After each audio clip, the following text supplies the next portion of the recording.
Discuss from the events of Stamford Bridge. We'll talk about the actual game and Chelsea's part of it in a moment. But Arne talking there on the back of 3 consecutive defeats in all competitions, all of them away from home. You were actually in Istanbul to see the Champions League one. When we go into this international break now, how much food for thought has he got at the moment? He's got a lot of work to do.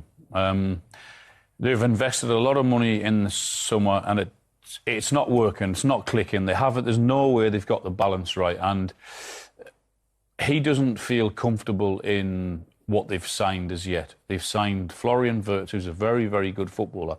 They've not worked out how to get the best from him yet in that Liverpool system. They signed Frimpong. He's not comfortable with him at right back. He's tried 3 different right backs, Bradley, Frimpong, Szoboszlai.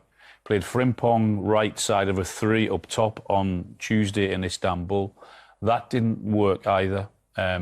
Played Conor Bradley yesterday, took him off at half-time, as he did last weekend. So, yeah, they've got big problems. It's not just defensively, it's in the midfield as well, because there's a lack of protection. There's a lack of understanding how to get the best out of individuals. So, yeah, he's got a lot of work to do over the international break, if indeed he can do it, because he's going to lose a lot of his players. He's not going to be able to work with the players as much as he would want to. But he's got a lot of food for thought over the next couple of weeks to get ready for their next game. Quite incredible, really, because 3 games ago in all competitions, they had a 100% record in every competition, and people were saying, well, how are we going to stop Liverpool winning the title? It's a tough week for Liverpool fans, isn't it? You know, since Arne Slot's come in, everything's been so smooth. They've had a brilliant summer, recruited really well. Alan's right. The balance isn't quite there yet. It'll take time. And again, he's right about the 2-week break now. I would say the majority of his squad will be off playing for their country, so he'll probably get a couple of days before the next game to prepare. But again, everyone just thought, after winning the league last season, adding all these amazing players in attacking positions especially, they're going to win it again. But it's never that simple. It takes time for these players to bed in. It takes time for these players to get the right positions. And again, the balance in midfield, and then going behind the midfield, I've got real worries about the defence as well. He talks about the full-back areas. You know, Konaté's struggling at the minute. Van Dijk is not the Van Dijk of last season, perhaps. They've lost Alisson last week to injury as well. So there's lots of things he has to deal with. And probably the first time since Arne Slot's joined Liverpool that people are questioning, not everything he does, but the little things that he's not been questioned about so far. Yeah, it's the first time in his managerial career he's lost 3 in a row in any competitions as well. But particularly the central defence, to see Konaté go off in a game like that and Gravenberch go back there, and he's changed the full-backs, both of them as well. Particularly when Gomez was on the bench as well. So you had the option of either playing him right back or playing him centre-half when others have gone off. But he chose again to put Szoboszlai right back, Gravenberch centre off, which would give you a big concern when you've invested so much. I mean, it's not just that right side. I mean, Salah's never been great defensively, but when you're scoring 25 and 30 goals, you can basically control what you want to do. Whereas when you're not winning games and when you're not scoring goals, it's very difficult to hide that. And it's been highlighted that he doesn't help the fullback as much as perhaps other people do, but he compensated in that from scoring a shed load of goals. But that's not the only problem that side. Kerkez hasn't been as good as he was at Bournemouth. He's finding it difficult at Liverpool. He had the freedom to go whenever he wanted it and just play off the cuff at Bournemouth. But I think he's finding it hard as to when to go and when not to go in terms of that cover that Van Dijk needs, because Van Dijk and Konaté have looked really, really exposed.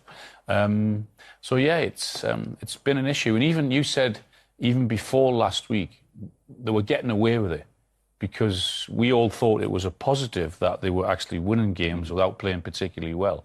But they were winning games but giving so many chances away to the opposition, and teams weren't taking it. We all thought, well, that has to be a good sign. But whereas they're getting punished now for late goals and getting punished for giving so many chances away. I mean, at Crystal Palace last week, if it wasn't for the brilliance of Alisson in the first half, no exaggeration, there would have been at least 4, maybe 5-0 down.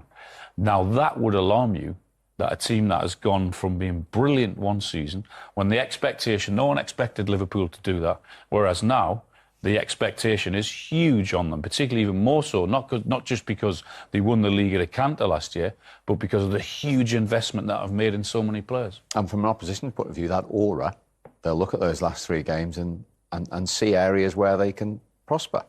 Yeah, I think, again, Alan's right in the sense the balance. Opposition teams and managers will look at their balance. It's not right if you can break through their press from a front point of view. You mentioned Mo Salah, you know, he's as a brilliant player as he has been player of the season last year. He doesn't really track back. So again, they're not balancing that one side alone. So at times you feel sorry for Bradley and Frimpong because they're doubling up on him, the opposition teams, and really struggling to defend that. And again, they're giving up way too many chances. Way too many chances. It's a real concern. Again, it's nearly going peeling it all back and going from a solid foundation. We're going to be hard to beat today. We're going to be really sort of dogged. And then you got the likes of Isak, who hasn't had a pre-season either. We should say he needs to get up to speed. And Wirtz, I do like Wirtz as a player. He's getting a lot of stick at him, but I still think there's a diamond in there. I think he'll be a top player for Liverpool in the years to come. And just before we move on, at the top, you mentioned Isak. Ekitike have been playing and scoring, and Isak's now having to play. Is that a potential issue for him? Yeah, I mean, then well? the other question is, can they then play together? Yes, I'm sure they can, but how many times that will happen, He's hinted I don't not, know, hasn't because he, really? Isak's already said his favoured position is down the middle. Ekitike, without doubt, is better down the middle, and he's probably been the standout player for Liverpool, Ekitike. Yet in that such a huge game, he finds himself left out. And Isak had that one header that he missed in the second half that he put over the bar. But you're not going to see the best of Isak for another 2 or 3 weeks. I guess he'll go with the international break, play more games, get more game ready. But you're not going to see the best of him for a while as yet because he's not up to speed. Quick one on Chelsea. They lost back-to-back league games with red cards in both, we should point out. Is that a glimpse of what they're capable of, this young squad, if not perhaps the consistency? Yeah, definitely. It's a big win for them. Esteval, you know, getting a 95th minute winner, what will that do to his confidence as a young player in a new country, a new league as well? He looks an exciting young player. And again, let's not forget they're the Club World Champions, so they are a team that's had a taste of winning. They won a European trophy last year as well. And a bit like Man City, as I said before, no one's actually speaking about them really being in the title race. But when you beat the champions at home, it gives everyone a huge belief. And Maresca then running down the tunnel or running down the touchline, he probably believes quietly inside that they've got a chance. I think especially with all their injuries that they've got. I mean, I think they're feeling the backlash of playing in the Club World Cup. It going on so long with all the injuries that they had yesterday, particularly in defensive areas. I think the way they stuck together yesterday and the performance of Caicedo, I thought Chelsea were magnificent. Got problems at fullback. You know, it's apparent they're missing Trent. You look at how they're playing. I think since the Burnley game, they've not played the same right back. They've gone with Szoboszlai, Frimpong, and Conor Bradley. Today, Conor obviously had a difficult 45 minutes. He gets taken off. It's a problem area for them. Even at left back, Kirkes looked like going to be a fantastic signing. He hasn't adjusted yet for whatever reason. The expectation of playing for Bournemouth, I know I did it, and then he come to Liverpool, is completely different, and he's finding it hard to settle. It might be a reason to give Andy Robertson a run, but looking at that injury at the end of the game, that's a real worry for me. I know they got the international break, but that looked like a nasty one that he's picked up, and you can see how he tried to defend that back post. It's not typical of what he would do because he's so good at normally doing that. So they have got problems defensively, fullbacks, and lots of others right now. You know, this might be a really good international break just to let everything settle down and get back to what they were doing well last season.